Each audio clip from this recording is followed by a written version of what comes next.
I'm going to go in here with a little bit of the 50 in some of these darker areas, and then add a little bit of value around the leg. So what I'm doing with the leg is just basically darkening one side and then adding a shadow line on the other side. So really get those a little darker, then add that shadow line. Okay? So those little shadow lines really help make something look three-dimensional. Now on the top part of this ottoman, I'm going to come back in. This is my 30 again. I want to leave white space where the light's hitting. Okay, so just that little ridge of light. And while it's wet, I'm working with a 30 and then back with a 50. Coming around this edge with a 50. Okay, we just get a little bit of visual movement. That's all it takes. I mean, really, that's all you have to do to get a little bit of visual movement, is just make sure, just like rendering a cube, you've got a light, a medium, and a dark, right? So it's real easy to think in those terms. Think of everything you do as like a little bit of a cube, light, medium, dark. Same thing on these walls. We can make these dark, we can make this more of a medium, we can make in here lighter, saying maybe there's some outside light coming in. Okay, so now we have a base on the, oops, let me get my controls out of the way here. Now we have a base on our marker rendering to move on with adding a little bit of color. And we're going to add color in a couple of different ways. I want to show you a little bit about how to mix color. A couple ways you can do it. We're going to pull out, I'm just going to pick a few colors here. This is a dark brown, a dark umber. And see, I have a few colors to choose from. You may not have as many colors. I am looking for my red. There it is, Tuscan red. All right.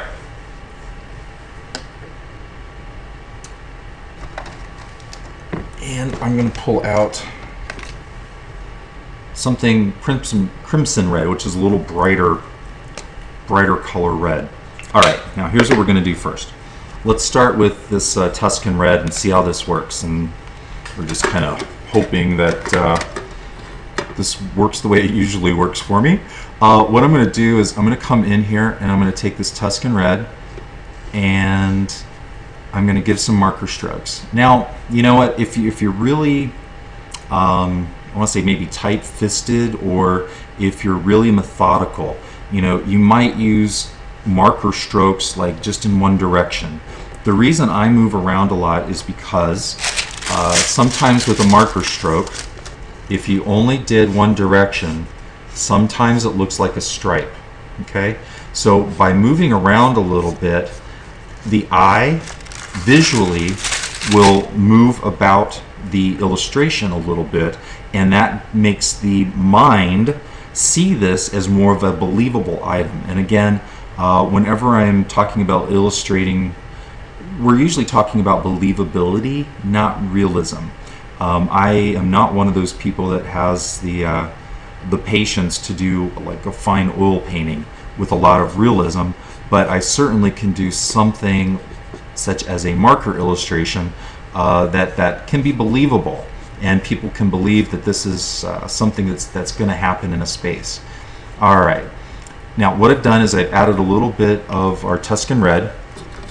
Now what I'm going to do is I'm going to use my clear plate here, and this could be anything, an old glass plate, an old whatever, old saucer that you don't have a matching cup for. It could be anything. All right, that's my Tuscan red. Now what I'm going to do is I'm going to take a clear blender. So this is called the clear blender. Now don't get confused. The clear blender won't really blend much once your marker's on the paper. Okay, it might pick up a little bit of pigment, but it's not going to really blend much. Here's how you use it. You could even use like saran wrap or tinfoil or something. I'm going to pick up a little bit of my color. Now I'm going to take my clear blender and I'm going to come in. The first couple of strokes will be very, very similar to the first Tuscan red. And then after that, what it does is it blends out a little bit. So it blends the color out. So I'm going to do this again. I'm just going to do like the top of the arm. So I want that to be a little lighter. I want a little bit of color in there, but I don't want it to be as dark as the marker was showing up. So I'm going to put a little bit in here. And then I'm going to take a scrap piece of paper off to the side.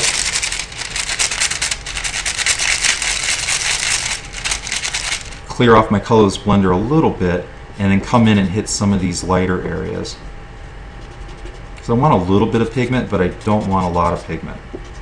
All right, so back to here. This is the way you can get different values of a color. And again, I'll just kind of, the opening strokes are pretty much the same as the original Tuscan Red, and then the following strokes fade.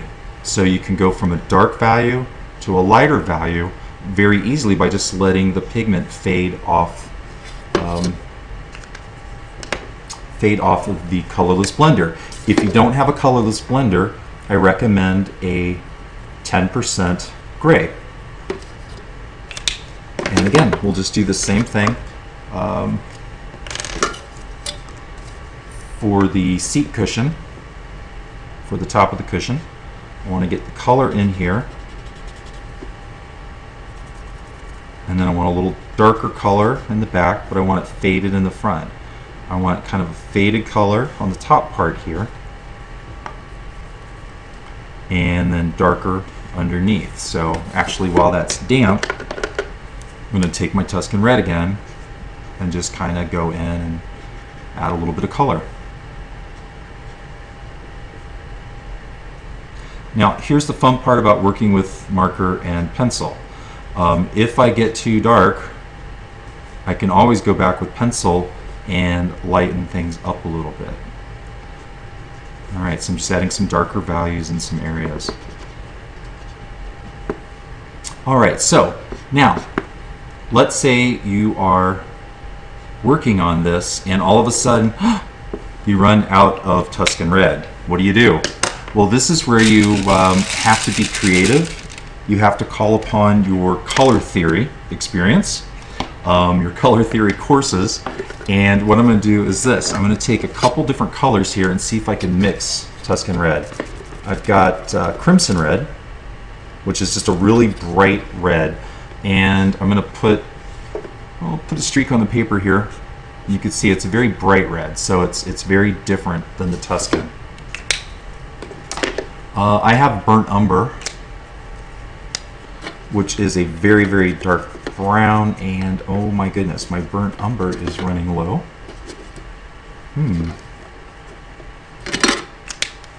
Okay, put that on the shopping list for Dick Blick supplies.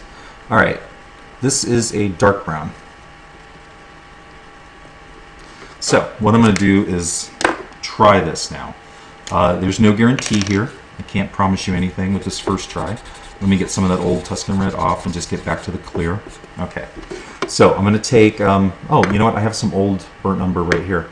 So you could always reactivate. But I'm going to take some Crimson Red and some of this brown. And let's see. You know what? I can get pretty close to that Tuscan Red. I think what's happening here too is my clear blender is starting to go a little bit. Alright, so basically I just mixed red and a brown. Now I'm not getting as dark as I want right this second.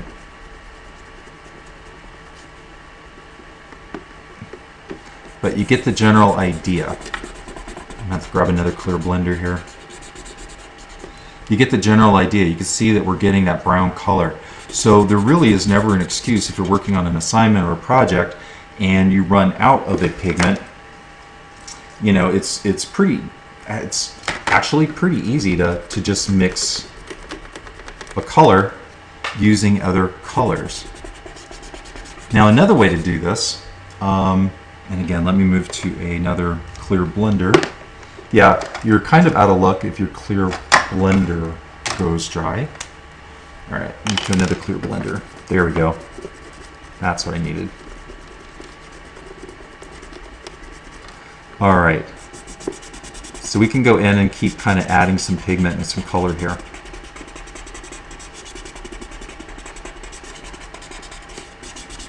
Okay, and it's pretty much the same color. And I always kind of blend everything around a little bit just to kind of pull some color there. Now another option for you, let me clean my blender off real quick, is to use color pencil.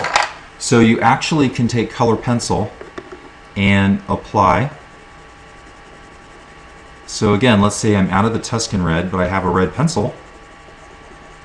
Let me take brown here. And again, no guarantee. I actually haven't tried this combination, but it might be a little too brown. But kind of mix the brown with the red, and you get pretty close to that same Tuscan red. And then again, colorless blender, and I can get some of the light area filled in, right? So we've got some nice dark pigment from the brown and the pencil, and that actually worked pretty well. It's pretty similar in color. So you can, again, mix colors fairly easily. You just have to make sure you have pigment in your blenders. One thing you can do, so some tips with marker. If a marker starts to run dry, what you can do, stand it upright. This is part of the stand. I have a stand, and this fits into another little stand, and my markers can sit upright. You could use like a glass, you know, just sit the marker in a glass. And if your marker's running dry, what you can do is you could take rubbing alcohol, just regular alcohol from your medicine cabinet, and put a few drops into the tip of the marker, put the cap on, and just let it sit. Prismacolor markers are an alcohol-based marker, so they're non-toxic, really. And the alcohol, it doesn't have fumes. Some other markers have fumes, which make them really hard to deal with. The Prismacolors are that alcohol base, so it's a little easier to deal with. But typically just alcohol from your medicine cabinet will reactivate a marker. So for example, if you did have a marker that went dry, you could, again, on the wide tip, take a few drops, drop it on, put the cap on, just let it sit for a while, and it should reactivate at least some of the pigment and help you get through a project. Let's see, some other things. Since I used a little bit of pencil in here, what I would also then do is I would probably come over here and just add a little bit of pencil work. You don't have to be too precise or anything. It's a matter of getting color around. As the eye sees a color here, it likes to see more of that color or more of that texture that's happening as well. So again, spreading this around a little bit is just kind of a nice idea. Now I mentioned earlier too that in doing this, if you get too dark, you can always go in and lighten it. So I'm going to actually just take a white pencil. I'm going to add a little highlight into just a couple little spots. And I'm using a straight edge just so I can keep it nice and crisp along the edge of the piece of furniture. I'm going to put a little bit right there because this is getting kind of dark on me. And if you don't like how dark that got, you can take your clear blender and scrub a little bit of that lightness right back out and add a little more color. So there's just some basic tips for how to add shadow, how to add some lighting effects, how to plan out your lighting effects. You know, always just take a scrap sheet, plan out what you want to do, and then, you know, go into this with an idea of exactly what you want to accomplish. And again, don't worry if you go over the lines, because as you're illustrating the wall behind it, again, whatever colors and pencils you might use, you could always scrub those right out. So, all right, I'd like to just thank everybody for being here tonight. I appreciate your time and letting me share these techniques with you.